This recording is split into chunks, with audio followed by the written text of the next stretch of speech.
নমস্কার বন্ধুরা, আইপিও অ্যালার্টে আপনাদের সকলকে স্বাগত। আমি চন্দ্রকান্ত, আপনাদের সামনে আমি ভিডিও নিয়ে চলে এসেছি। নতুন একটি অ্যালার্ট, নতুন একটি নিউজ, নতুন একটি খবর যা আপনাদের পয়সাকে, ওয়েলথকে বাড়াতে সাহায্য করবে। ডোমস এবং ইন্ডিয়া সেল্টারের পর দুর্দান্ত এক কোম্পানি আসতে চলেছে, সেটা হচ্ছে মতিসন্স জুয়েলার্স। মতিসন্স জুয়েলার্স কিন্তু 18ই ডিসেম্বর থেকে 20ই ডিসেম্বর আইপি ওপেনিংয়ের ডেট এবং ক্লোজিংয়ের ডেট যথাক্রমে। মুথুট মাইক্রোফাইন্যান্স এবং সুরাজ স্টেটের মতো ভালো সংস্থাকেও পিছনে ফেলে একটা দুর্দান্ত গ্রে মার্কেট প্রিমিয়াম কিন্তু আপনাদের সামনে নিয়ে আসতে চলেছে মতিসন্স জুয়েলার্স। এরপরও একটা ভালো কোম্পানি যেটা লিস্টিংয়ের মধ্যে আসতে চলেছে, সেটি হচ্ছে হ্যাপি ফোরজিংস, আরবিজেড জুয়েলার্স, মুফতি মেন্সওয়্যার্স, আজাদ ইঞ্জিনিয়ারিং এবং ইনোভা ক্যাপিটাল। প্রত্যেকটা ডেট অ্যানাউন্স হয়ে গেছে, প্রত্যেকটা একটা সুন্দর গ্রে মার্কেট প্রিমিয়াম নিয়ে বাজারে উপস্থিত। তবে দুর্দান্ত গ্রে মার্কেট প্রিমিয়াম নিয়ে যেটা উপস্থিত, সেটা হচ্ছে মতিসন্স জুয়েলার্স। মতিসন্স জুয়েলার্সের কিছু কিছু বিষয় ডিটেলস ইনফরমেশান আমরা জেনে নেব। সেটা হচ্ছে আইপিও ডেট 18ই ডিসেম্বর, ওয়েডনেসডে অর্থাৎ বুধবার, পরের সপ্তাহের বুধবার ডিসেম্বর 20 তারিখে আইপিও কিন্তু ক্লোজিং হচ্ছে। 21 তারিখে অ্যালটমেন্ট এবং 22 তারিখে রিফান্ড, 23 তারিখে আপনার লিস্টিং সম্ভবত, সেটা এখনও অবধি 26 তারিখ লিস্টিং করা হয়েছে, নির্ধারণ করা হয়েছে যতদূর সম্ভাবনা আছে সোমবার অর্থাৎ 25 তারিখ ও 25 তারিখ, তো 25শে ডিসেম্বর। তো যেহেতু পরের দিনই অনেকগুলো ছুটি পড়ছে, তাই 26শে ডিসেম্বর কিন্তু লিস্টিং হচ্ছে। বছরের শেষ দিকে একটা সুন্দর গ্রে মার্কেট প্রিমিয়াম নিয়ে উপস্থিত। 13,750 মাত্র লাগবে 250টা শেয়ার অ্যাপ্লাই করতে। এসএইচএনআই ক্যাটাগরিতে 3,750 অর্থাৎ 15 লট, 2,06,250 টাকা, এবং বিকেএইচএনআই এর ক্ষেত্রে 73 লট, 18,250টা শেয়ার, 10,03,750। রিটেলদের ক্ষেত্রে 35% রেখে দেওয়া হয়েছে, কিউআইবির ক্ষেত্রে 50% কোটা রেখে দেওয়া হয়েছে এবং এইচএনআই এর কোটায় মাত্র 15% রেখে দেওয়া হয়েছে, যেটা সবার ক্ষেত্রেই রেখে দেওয়া থাকে।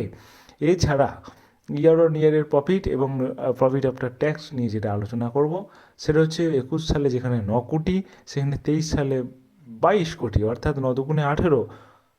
তো দেখতে পাচ্ছেন ডবলেরও বেশি। মার্চ কোয়ার্টারে 21 থেকে 23-এর কোয়ার্টার অবধি, মাফ করবেন, 21-এর অর্থবর্ষ থেকে 23-এর অর্থবর্ষে কী পরিমাণ একটা বিরাট জাম্প এসেছে।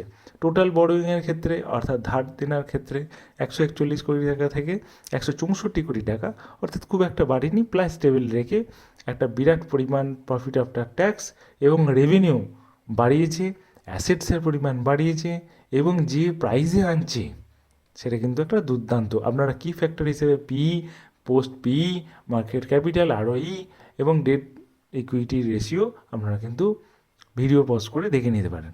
এছাড়া আরেকটা কি দেখে নিতে পারেন, সেটা হচ্ছে মতিসন্স জুয়েলার্সের ক্ষেত্রে লাগছে মাত্র 13,750, অর্থাৎ 15,000 লাগার কথা, সেটা কিন্তু 13,750-এই থামিয়ে দেওয়া হয়েছে, অর্থাৎ 250টা শেয়ারের কোটাতেই থামিয়ে দেওয়া হয়েছে। কাট অফ প্রাইস 55 টাকা, অবশ্যই ওভার সাবস্ক্রাইব হবে।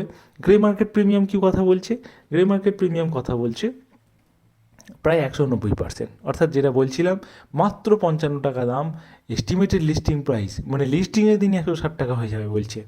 এবং যবে থেকে গ্রে মার্কেটে হালচাল শুরু হয়েছে তবে থেকে দেখতে পারেন 100-র ওপর থেকে, মানে মোর দেন 100%-এ কাজ হচ্ছে, এবং যত দিন যাচ্ছে আপের দিকেই যাচ্ছে, কখনো দাঁড়িয়ে নেই বা ডাউনওয়ার্ডস নেই। সুতরাং এমন একটা সুন্দর আইপিও কিন্তু। নেক্সট আমাদের বিষয় হচ্ছে এসজে জুয়েলার্স, মাফ করবেন, এসজে লজিস্টিক্স। এসজে লজিস্টিক্সের একটা সুন্দর গ্রে মার্কেট চলছিল, সেই সুন্দর গ্রে মার্কেটের 14ই ডিসেম্বর ছিল লাস্ট ডেট অ্যাপ্লাই করার আইপিওর, এবং তার কি স্ট্যাটাস, অ্যালটমেন্ট ডেট কিন্তু আজকে ছিল, সে কিন্তু আজকে এখনও অবধি অ্যানাউন্স হয়নি। তো যেহেতু অ্যানাউন্স হয়নি, তাই আমরা তার গ্রে মার্কেট প্রিমিয়াম নিয়ে একটু আলোচনা করব। গ্রে মার্কেট প্রিমিয়াম এখনও অবধি যা চলছে তাতে 96%, 96% চলছে, এবং এক জায়গাতেই ধরে আছে। 100% ছিল, সেখান থেকে 96%-এ গিয়ে স্টেবল হয়ে আছে।